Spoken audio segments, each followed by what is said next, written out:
سرخط خبرها. واضح‌ترین تصویر از هدیه نتانیاهو به ترامپ. ترامپ نیازی به حضور سربازان آمریکایی نیست، اسرائیل غزه را تحویلمان می‌دهد. و گروه‌های حامی اسرائیل اسامی حامیان فلسطین را به اداره مهاجرت آمریکا ارائه می‌دهند. سلام، به این بخش خبر از آوا پرس خوش آمدید. واضح‌ترین تصویر از هدیه نتانیاهو به ترامپ. نخست وزیر اسرائیل به یاد عملیات این رژیم علیه حزب الله لبنان یک پیچر طلایی به دونالد ترامپ رئیس جمهور آمریکا هدیه داد.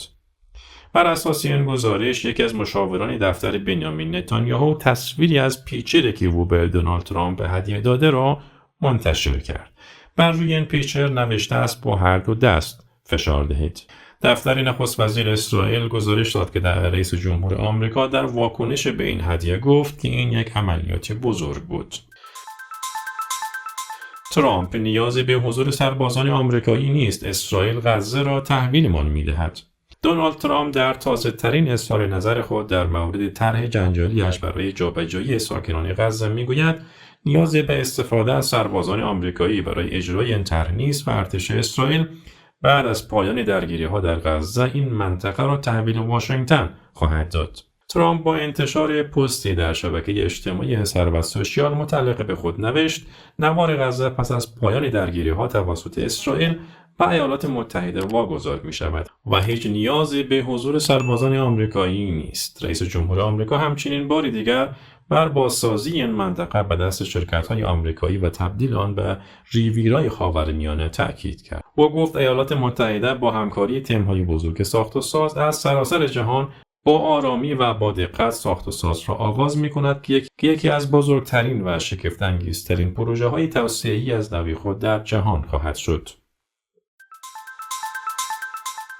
و گروه‌های حامی اسرائیل اسامی حامیان فلسطین را به اداره مهاجرت آمریکا ارائه می‌دهند.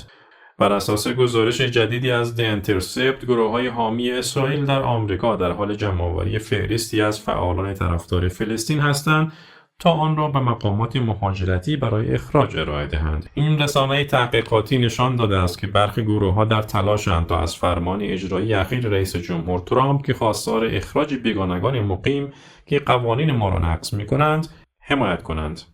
این فرمان که در واکنش به اعتراضات طرفدار فلسطین در دانشگاه‌های آمریکا در سال 2024 صادر شد، با هدف سرکوب خرابکاری و ارعاب طرفداران حماس و تحقیق و مجازات نژاد پرستی ضد یهودی در دانشگاه‌ها و کالج‌های چپگرای ضد آمریکایی اجرا می‌شود.